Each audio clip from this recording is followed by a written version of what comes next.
The Rockets lead at 47-41. Last time these two teams played in that building, it was Game 7, and Golden State knocked them out to move on to the NBA Finals. Chris Paul not playing in that game, in the last couple of games of that series, which made a huge difference in that series and the way it could have turned out.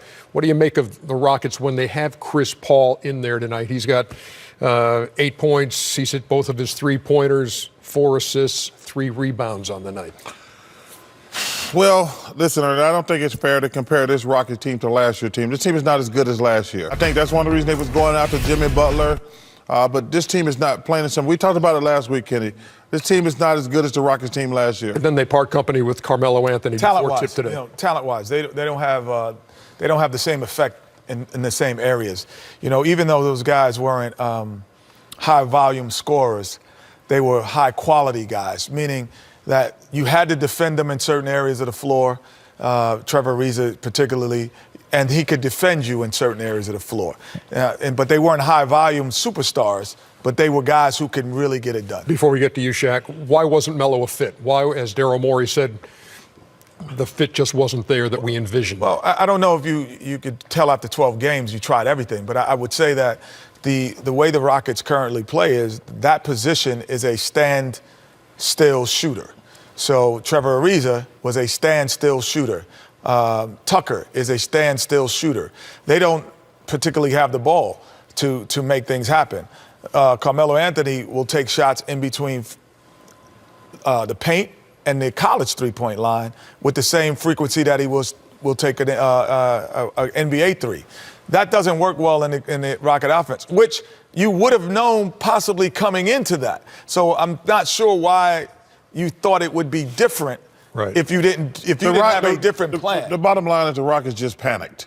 They had to do something. They just like the Sixers. I give the Sixers great credit. They're like, we can't beat these good teams. They make the Butler trade. The Rockets are like, we got to do something. We lost our 2 best defenders. We lost 2 perimeter players.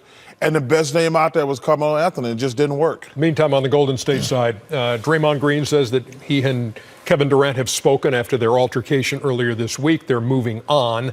Our American Express teammates are Kevin Durant and the rest of the starters in the first half of this game. And Kevin Durant with 13 and the rest of the starters 9. Draymond Green in the first half, no points, 2 rebounds, and 5 assists. Say what you want about Draymond Green. Does too much, plays with his emotions on his sleeves. One thing we know about him is he's always been the facilitator. He lost the basketball doing the things that he normally does. So, Ernie, that argument was all about communication. Everybody trying to blow his communication. Again, if Kevin would have said, hey, man, if you'd have kicked that thing to me in the corner with 2 seconds left, man, I was going to be up out of here. We're going to be at the club, blah, blah, blah. If he'd have came at him that way rather than, hey, man, throw the ball. Draymond's a pit bull. You come to the pit bull, this is how they react. And I disagree with that because this is, to me, all about next year, Ernie, plain and simple. No, I'm talking about the incident itself. I know that, but I'm talking about... not the reaction to it. I understand that, but I'm talking about there's a reason. The Warriors got to make a decision. They want to win a championship this year. But listen, they going into this new big billion-dollar building. They need Kevin Durant. No disrespect to Clay, Steph, Draymond, all them other guys on the team. If they don't have Kevin, they're just a good little solid team.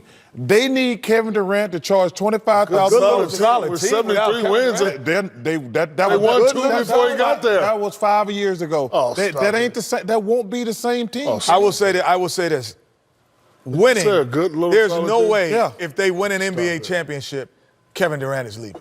There's impossible. But that's why. So it doesn't matter what happens in the blow-up. But that's why they can't have Durant pissing him off because he got all the cards. Kevin Durant got all the cards.